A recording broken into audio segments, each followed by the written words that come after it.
All right, welcome back. All right, you know what we're going to do? We're going to take all of this and turn it into all of this. Let's get started.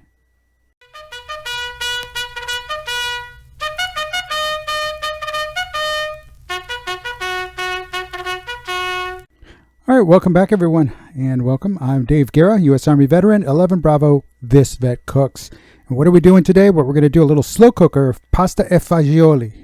That's right, that classic restaurant one. So we're going to need some ingredients. So let's start off. We're going to need about a pound of mild Italian sausage and uncooked. So we're going to need to cook it, all right? And I don't know why this machine doesn't want to autofocus. I'll figure that out soon enough. Anyway, we need a cup of chopped onions, a cup of chopped celery. There it is. And I think I need to step back a little bit. There we go. And a cup of carrots. Also, some dark red kidney beans, 1 can of dark red kidney beans. And then some cannellini, or the white kidney beans. Cannellini, or white kidney beans, 1 can of that. And of course, then we're going to need the ROTEL, spiced tomatoes, diced tomatoes with green chilies. It's excellent. We're going to need a can of that. And then, in this case, the pasta sauce or marinara sauce. I opted for the HEB garlic and herb. And it's very good, very tasty. Also, there it is, the DITALINI rigati mushrooms, pasta DITALINI. Anyway, beef broth. Again, we're going to need 3 cups of beef broth. And I'm using that Central Market Organics unsalted beef broth. And so that's going to be tasty. So again, there's the DITALINI, the sauces, the beans, the veggies, and of course the mild Italian sausage. So there it is. We got to cook this up. We got to cook the Italian sausage until done. And again, as always, it's critical. No pink meat. Don't forget, this is raw. It's raw pork for the most part. So we got to get that all taken care of. So make sure, let's do it.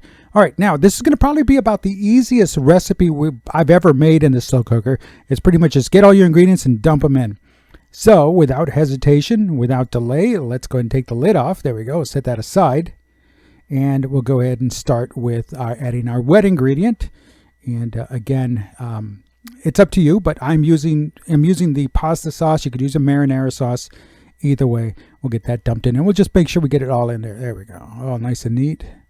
And a little shaky shake. Make sure it all gets in there. And of course, you can set it upside. Put the lid back on, set it upside down, and let the rest of everything that's stuck to the side drain down. But for now, we'll get as much as we can. There we go. A little bit more. All right, so there we go. So we'll get in there and get that out here in just a bit. So I'll set this aside. All right, next. What comes next? Yes, it's that simple. It is that easy. And it's the ROTEL. That's right, the diced tomatoes and green chili, the original ROTEL.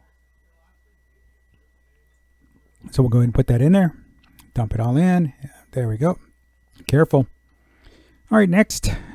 So we've got our pasta sauce, our ROTEL. Now we're going to start adding our white kidney beans, our cannellini.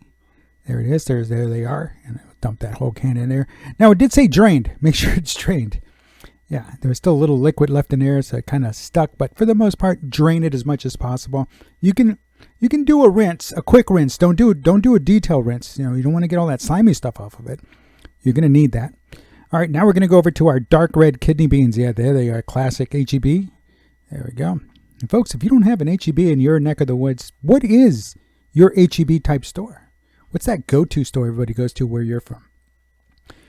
All right, so now we've got all of that. So we've got the sauce, the ROTEL, the beans.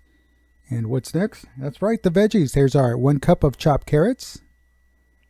There we go. And in our Temptations cup, there it is again. There's our onions all in there. Yep, get them all in. There we go. All right, next is the celery. 1 cup of celery. And we'll get that in there. All right, next. We'll keep going here. And what is next? Oh, yes. A little garlic powder. There goes the garlic powder, a little bit of that. And next, now I'm adding it here. And what we're going to do is, it did call for Italian seasoning, but in this case, we're going to get a little bit of thyme, just a little bit. Don't forget, a little goes along with thyme. It's true in life too, right? Yeah, a little time can be a long time, but hey, that's all right. All right, so we'll get some thyme. Then we're going to throw in some basil on top of that. And dump in some of that. Come on. There we go. All right, so we've got the thyme, we got the basil. What's next? That's right, the oregano. And this is that Mexican oregano. I've talked about it before. It's real oregano. All right, there it is. A little bit chunky, but hey, we'll take care of that. And then some parsley flakes. We'll go ahead and put them in there. Now, whoa, there we go. All right, now look what I do here. I go ahead and grind them together. And as you're grinding them, rubbing them across your hands, it grinds them all down. It does break them down. It breaks it down very nice, and just get it all over. There it is, nice and neat. And let's see what's next. I do believe we have one more ingredient left. That's right. No, we have two more ingredients left. The next one is the 3 cups of beef broth. Now, I'm using the 1 cup holder here. This is a 1 cup. This is a Temptations cup bowl, a cup thing. You can use it for dipping or whatever, but this is what I'm using. So I'm measuring out 3 cups of beef broth. Now, I could have just poured out the 1 cup off to the side and then poured it back into the container, leaving only 3 in the container, dumping it out till it's empty, and then bringing back that 1 cup. Now, okay, so there it all is, the 3 cups. Now, the other thing is there's still a cup left. What do? Well, the leftovers. I used it to kind of rehydrate the leftovers, because once it all cools down, everything, those noodles are going to soak in, and they're going to soak in some of the liquid. So we'll use that a little bit later on when we're dishing out the leftovers. And folks, there were leftovers. Hey, listen, there's that DITALINI rigati, and we don't do this now.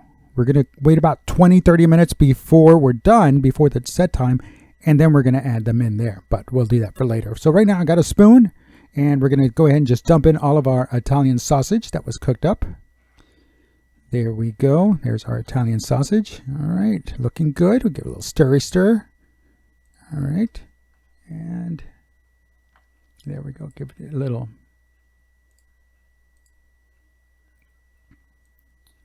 bit better of a stir. There we go. All right, there we go. Let's get it in there. All right, now what are we going to do? Well, we're going to go ahead and set the time, again, low for 6 hours or high for 3 to 4 hours. Again, depends on how you like it. And then we are setting it in 30-minute increments, and we're just about, there we go. And it's off and running. All right, so there we go. All right, so you know what's left, right? Yeah, we got to put that lid on there. So I'll put that lid on there. And I was having a little trouble getting it on, I guess, because I was coming in at a different angle, and you just had to twist it a little bit. I thought I had to spin it around, but no. And basically, I used and don't do this, I used the clamps, the travel clamps, to align myself. And but then once I got that it all set, see that little gap there in the lower right side of the lid? There we go. I kind of lined it up, and that should take care of that. Alrighty, so what's left to do? 6 hours of cooking. You know what we're doing next. Yep, that's right. It's that time. You know what that time is. So again, skip ahead if you want to, but it's time for our week 12 picks, and there it is. So got to go back to go forward. So again, week 11, I went well, not so good, but at least I tied it up 7-7, and that puts me at 82-82 for the week, or for the season. So let's get started with the picks. After all, it's just a little fun we're having. So Thursday, November 23rd, Green Bay at Detroit, giving it to Detroit. All right, next one is the afternoon game, and I'm giving this one the Commanders, Cowboys, giving it to the Commanders. Again, you can tell where my favorite alliances. San Francisco 49ers take on the Seahawks to close out Thursday night, and I'm giving it to the 49ers. Now, Friday, the 24th, yes, on Black Friday, the first ever Black Friday game, and it's going to go to the Dolphins, who travel up the coast to take on the Jets. Giving this one to the Dolphins. All right, now with the Sunday games, the Saints take on the Falcons, and I'm going to give it to the Falcons on that one. They're at home.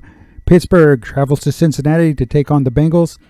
Giving it to the Bengals, the Tigers. All right, let's see. Jacksonville Jaguars travel to Houston, and again, fresh off their W, they're going to do it again. Another W. Now they need to win this one. All right, Tampa Bay Buccaneers take on the Colts, and I'm giving this one to the Colts. All right, then the next game is the New England Patriots taking on the New York Giants, and I'm going to give it to the Patriots. I know it's not so good, but still, it's better than nothing. All right, the Carolina Panthers travel to Tennessee to take on the Titans. The Titans will stay home and take a W on that one.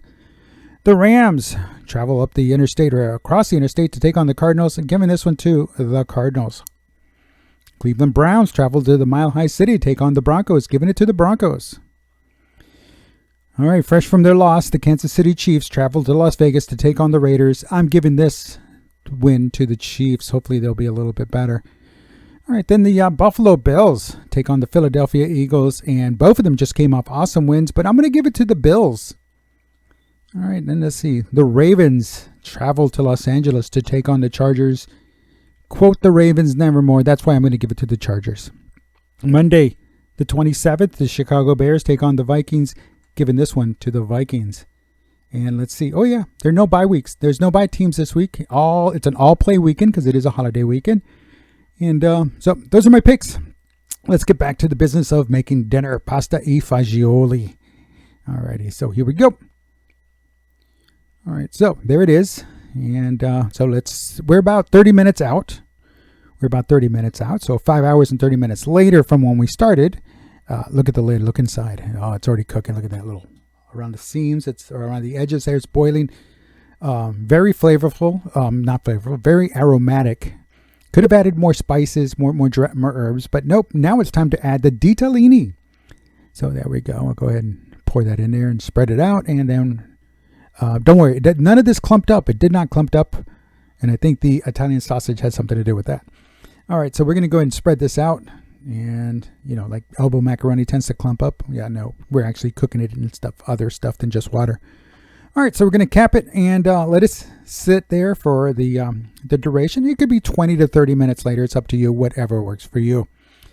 All right, so that being said, let's fast forward here. Let's go a little forward in time, and let's see what we can do. Get this up, making those final adjustments on that lid.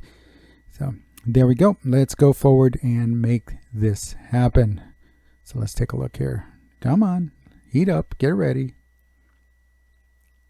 Any second now. No, seriously, here we go. All right, so it's time. Let's go ahead and open it up one last time because now we're ready.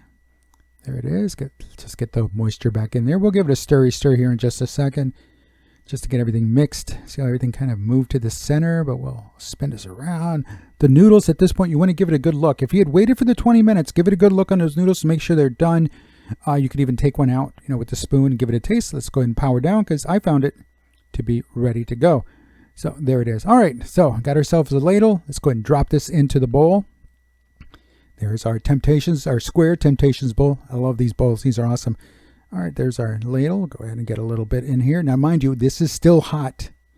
This is, remember, it was just boiling a second ago. It still kind of is if you look there on the outer edge. But there we go. All righty. So again, this is that take on that popular chain restaurant, Pasta E Fagioli. Pasta E Fagioli. It's basically literally means pasta and beans. Pasta and beans. And of course, we added everything else, the carrots, the onions, and the celery. Let's give it a tasty taste. There it is. Little beans, little pasta. Pasta E Fagioli. All right, give it a taste. Oh, man. The Italian sausage really, really helped here. Now, you can make this with ground beef, but the Italian sausage, I think, really changed the dynamics of this soup, or the slow cooker Pasta E Fagioli soup. It's very good. Look at those carrots. Look at those big, nice carrots. Get a little bit more in here. But there that is. And hey, take a look. It's very tasty, very good. And I don't know what more to say other than you got my name, you got my picks, and I'm Dave Guerra, and this vet cooks.